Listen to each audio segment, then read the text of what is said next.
घर की औरत पार्ट 3। मीना का घर ठीक से ही चल रहा था।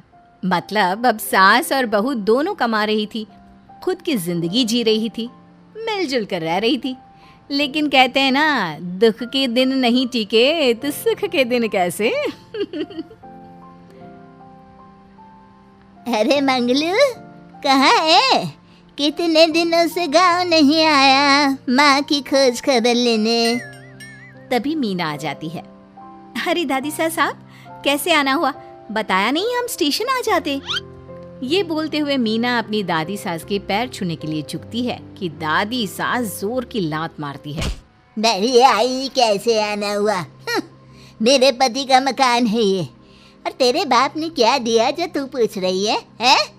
और ये क्या पहना है? न साड़ी न सर पर पल्लू, बात बात पर जबान खोलती है।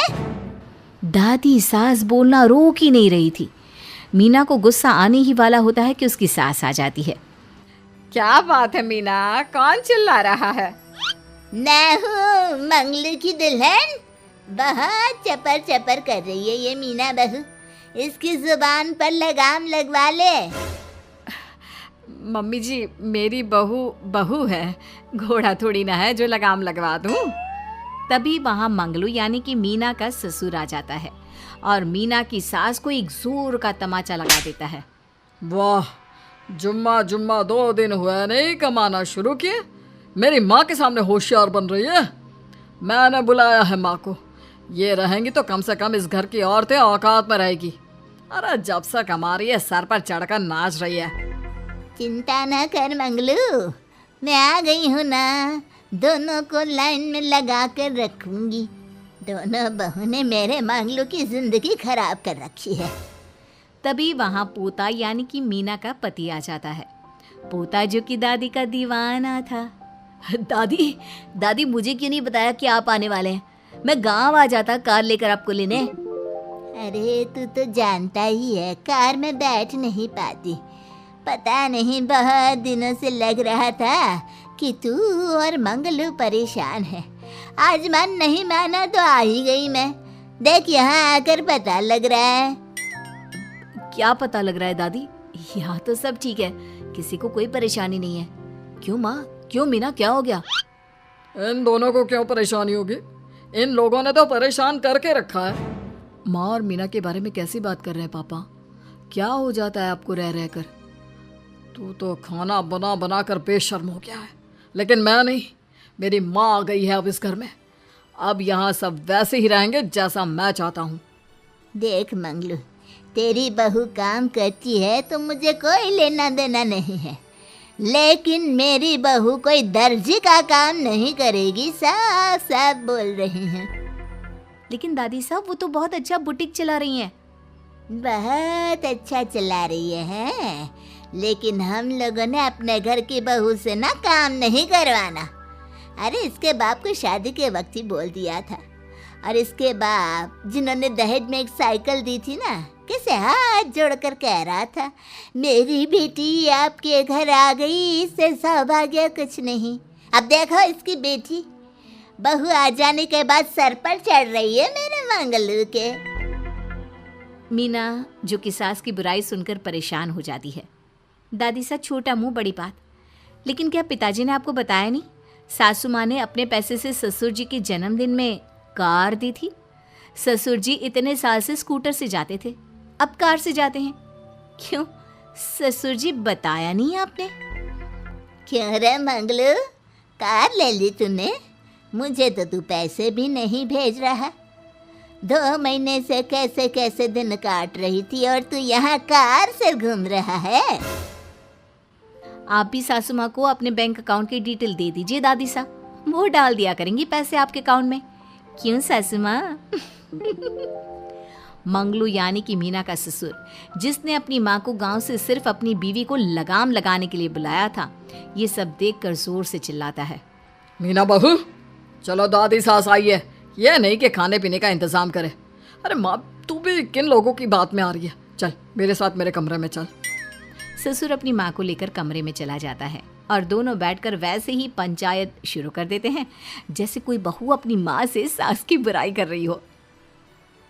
देख मंगलू, गलती तो तेरी ही है जो तूने घर की जनानियों को काम के लिए बाहर निकाला। दूसरे तेरे पापा को देखा था, कभी मुझसे फालतू बोलते। अरे मरते दम तक तेरा बाप मेरी मुट्ठी में रहा है, यही सिखाया था मैंने तुझे। क्या बोलूं माँ, जब से ये मीना बहू घर आई है ना, इसने घर का सारा इतिहास भूगोल बदल कर रख दिया है।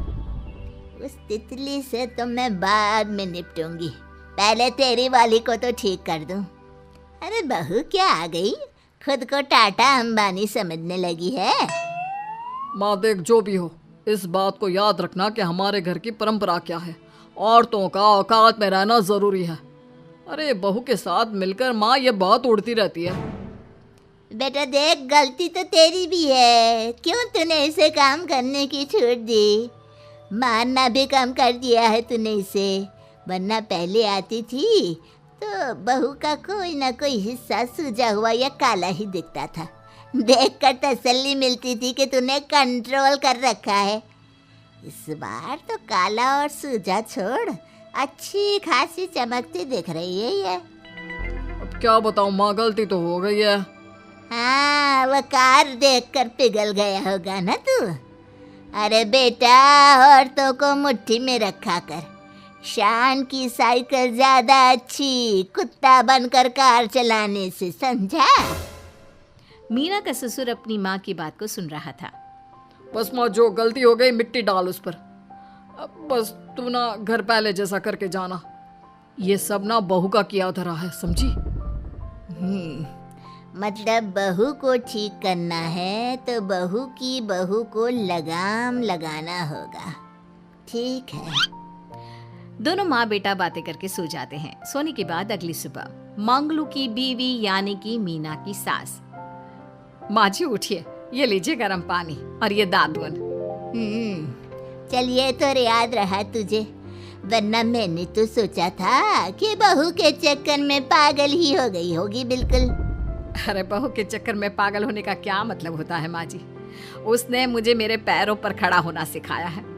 मैं तो कहती हूँ उसके जैसी मेरी बेटी होती ना तो शायद मैं बहुत पहले जीवन का मतलब समझ चुकी होती। तो दादी सास को समझ में आ जाता है कि सारा मामला मीना पर जाकर ही ठीक होगा। वो सोच लेती है कि अपनी बहू को छोड़कर पहले मीना को सही करना है। फिर अगले रोज, अरे मेरे पोते के पास तो मेरे पास बैठने का वक्त भी नहीं है, हैं? अरे कैसी बात करती है दादी, तेरे लिए तो मैं नौकरी भी छोड़ दूं। नौकरी नहीं, तू ना बीवी छोड़ दे, खुश हो जाऊंगी मैं। नीरज हैरान हो जाता है कि उसने तो मजाक किया था। दादी ये क्या बोल रही है? कैसी बात कर रही हो दादी, मीना ने तो सारा घर संभाला हुआ है। पहले तो घर गिरा जा रहा था ना। तेरी मीना के आने के पहले ना घर में चूल्हा जल रहा था, ना कोई रोटी खा रहा था, क्यों? नीरज को दादी बीवी के खिलाफ खूब कान भरती है। तू सही कह रही है दादी, औरत पैर की जूती और हाथ की मुट्ठी में ही ठीक लगती है। मीना ने ना सिर्फ घर का माहौल बिगाड़ा, माँ को भी पिताजी की इज्जत करनी छुड़वा दी। अब ठीक बोल रहे हो, घर को बिगाड़ने की मेन जिम्मेदार तो मीना ही है दादी। अभी उसे ठीक किए देता हूँ। तभी वहाँ पिता भी आ जाता है। देख बेटा, तो रोटी कम खाना मंजूर, लेकिन इन औरतों के आगे झुकना मंजूर नहीं। तेरी दादी ने घर की परंपरा बनाकर रखी, मजाल कि मेरा बाप मेरी माँ के सामने कुछ कह लेता। पर पापा एक बात पूछनी थी। रहने बेटा, तू ना कंफ्यूज है जीवन में, तू ना कंट्रोल कर पाएगा अपनी जनाने को। मंगलू, मेरी तो टिकट ही करा दे गाँव की। तुम लोगों के घर तो मर्दों की कोई इज्जत ही ना है, और ये मेरे घर की परंपरा ना है, मैं चली। अरे ना ना दादी, मैं तो बस देख अब मैं कैसे कंट्रोल करता हूँ इसे कल। फिर अगले रोज मीना ऑफिस के लिए तैयार हो रही थी कि देख मीना, आज मेरे दफ्तर से कुछ लोग खाने के लिए आ रहे हैं, तो शाम के खाने में। लेकिन आज तो मेरी मीटिंग है, फिर घर आने में मुझे देर हो जाएगी। तो मैं क्या करूँ? बोला ना शाम को खाना बनाना है तो बनाना है, समझी। मीना को पति की बात अजीब लगती है, पर वो दादी सास के सामने कोई भी ड्रामा क्रिएट करना नहीं चाहती थी। ठीक है, मैं शाम को जल्दी आ जाऊंगी। अच्छा क्या खाना है प्लीज जल्दी से बता दीजिए। पर बेटा तू तो बहू सास को चुप रहने का इशारा करती है, लेकिन पोते को तो लड़ना था। वो मीना पर जोर से चिल्लाता है, मीना देख, ज्यादा हीरोइन मत बन। आज ऑफिस जा रही है तो जा, लेकिन सुन, तुरंत रिजाइन देकर घर आ जाना। ना मुझे तेरी कमाई चाहिए, ना ही तेरी नसीहत। आज से घर में वही होगा जो मैं चाहूंगा, समझी?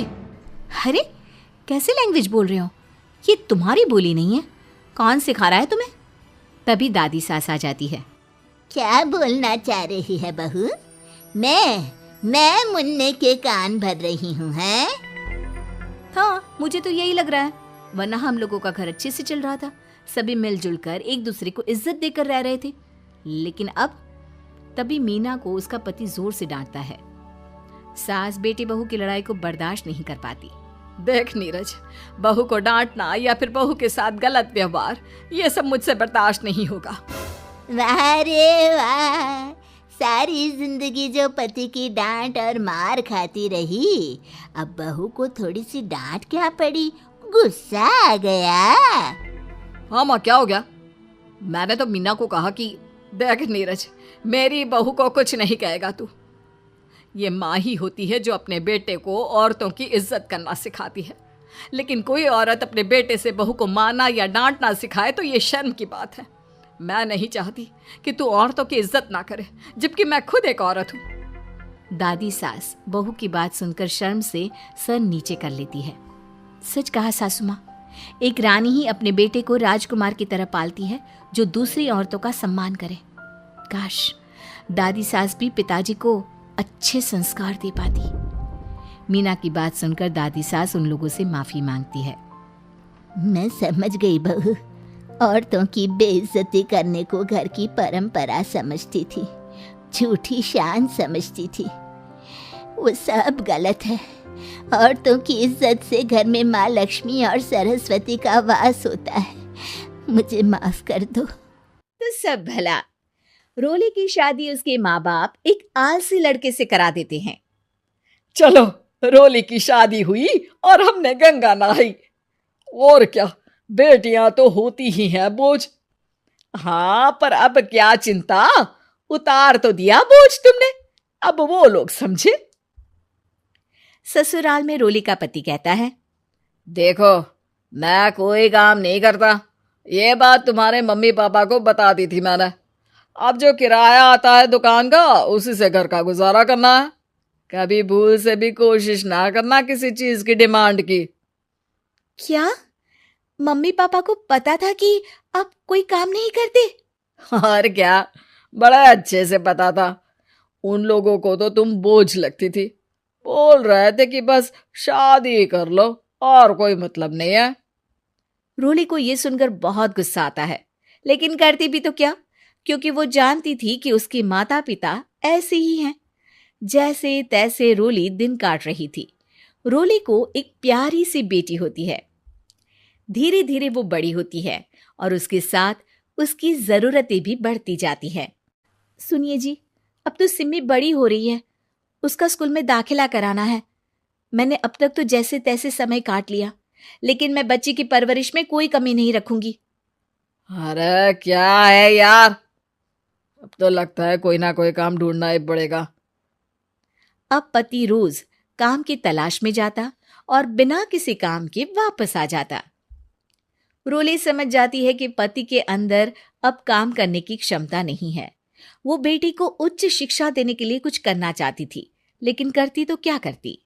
एक दिन रोली की सहेली कहती है, रोली, मेरी कोई औलाद नहीं है। अगर तू मेरी औलाद को जन्म दे तो मैं तुझे तेरे मुंह मांगे पैसे दूंगी।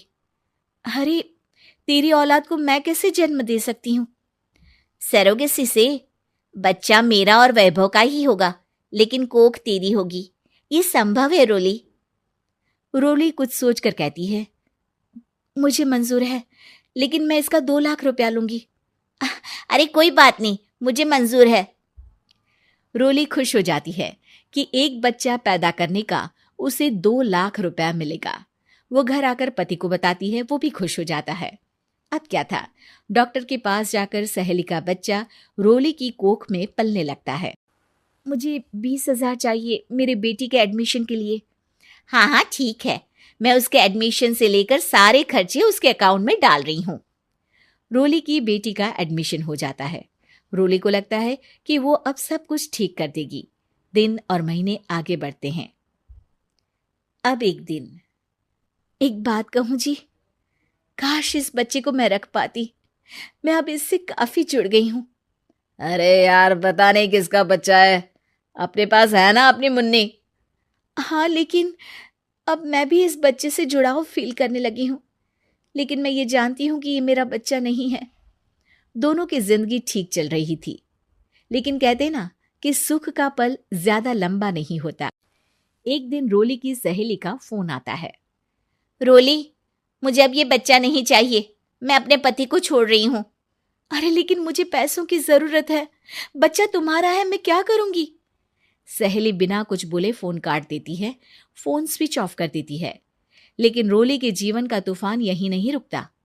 रोली, मैं इतना भार नहीं उठा सकता। आज पढ़ाई का पैसा मांग रही हो, कल को शादी, कॉलेज और पता नहीं क्या क्या।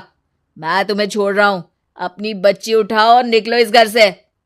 अरे पर मैं कर तो रही हूं ना बच्चे के लिए काम, आप आराम से रहिए ना। क्या काम कर रही हो? देख रहा हूं मैं। ये छोटा शहर है, यहाँ लोगों को बात बनाते वक्त नहीं लगता। तो मैं क्या करूं? ज्यादा पढ़ी लिखी नहीं हूं, कैसे घर के खर्चे चलाऊं? और आप तो काम करना ही नहीं चाहते। हाँ, ना चाहता हूं और ना ही करूंगा। रोली को पति की बात पर काफी गुस्सा आ जाता है। ठीक है, अगर मेरे जीवन में संघर्ष ही लिखा है तो वही सही। इस वक्त पति होने के नाते आपको मेरा साथ देना चाहिए था, लेकिन नहीं, आपने तो इस हाल में मुझे घर से बाहर निकालने की बात कह डाली। देखो, ये सारी फालतू की बातों के लिए वक्त नहीं है मेरे पास। रोली, जिसकी कोख में किसी और का बच्चा था और साथ छोटी सी बेटी, पति का घर छोड़कर रास्ते पर आ जाती है। रोली के पास मायके के सिवा दूसरा कोई रास्ता नहीं होता। अरे रोली, कैसी है? कितने दिनों के लिए आई है? हमेशा के लिए माँ। वो माँ को सारी बात बता देती है। ओए लड़की, इतनी हिम्मत का काम कर लिया। अरे ना ना, यहाँ कोई जगह नहीं है। तुम तो अपना बोरिया बिस्तर उठाओ और निकलो यहाँ से। रोली के पास अब मायके का रास्ता भी नहीं बचता। वो चुपचाप बच्ची को लेकर जा रही थी कि उसे दर्द होता है और वो डॉक्टर के पास चली जाती है। और फिर वहां वो एक प्यारे से बेटे को जन्म देती है। कितना प्यारा है, कितने अभागे हैं इसके माँ बाप जो इसके पैदा होने पर भी नहीं है। तभी वहां डॉक्टर आ जाती है। रोली, बच्चे के पिता तुमसे मिलना चाहते हैं। आपका बहुत बहुत शुक्रिया। मैं इस बच्चे को पालूंगा, भले ही इसकी माँ ने इसे छोड़ दिया हो, पर मैं अपनी जिम्मेदारी निभाऊंगा। तो क्या आप मुझे इसके पैदा करने के लिए जिन पैसों की बात हुई थी वो भी देंगे? हाँ, और साथ ही आप चाहें तो मेरे घर में रहकर मेरे बच्चे की देखभाल भी कर सकती हैं। मैं उसके लिए आपको सैलरी दे दिया करूंगा। रोली को लगता है कि जैसे भगवान ने उसके लिए सुकून का रास्ता खोल दिया। वो अब मुकेश के साथ उसके घर चली जाती है, जहां रहकर वो उस बच्चे की देखरेख करती है। अब मुकेश के घर को रोली अच्छे से संभाल लेती है। उसके लिए खाना बनाने से लेकर बच्चों की देखभाल और घर की देखरेख। धीरे धीरे मुकेश को रोली से प्यार हो जाता है।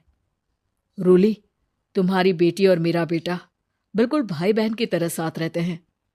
हाँ, आखिर है तो एक ही कोख के बच्चे, अटैचमेंट तो होगा ही ना। रोली, तुमने घर और मुझे दोनों को संभाल लिया। ये तो मेरा काम है। आपने भी तो मुझे छत दी जिससे मैं अपनी बेटी की पढ़ाई और भविष्य के लिए पैसे जोड़ सकूं। रोली, क्या तुम मुझसे शादी करोगी? अब मैं जानता हूं तुम्हारी भी शादी कुछ खास अच्छी नहीं रही। रोली को मुकेश की बात ठीक लगती है। वो उसे हाँ बोलने की सोच ही रही होती है कि उसके पहले पति का फोन आ जाता है।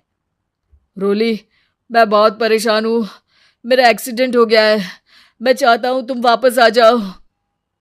रोली को पुराने पति की चिंता होने लगती है। वो सोचती है कि वो क्या कर रही थी। हाँ ठीक है, मैं आ रही हूं। हाँ रोली, आ जाओ, लेकिन बच्ची को कहीं हॉस्टल में छोड़कर आना, क्योंकि मैं नहीं चाहता कि हम लोगों के बीच फिर से वो सारी बातें हो। रोली को समझ आ जाता है कि पति आज भी सुधरा नहीं है। वो पति के पास जाने से इनकार कर मुकेश को हाँ कर देती है।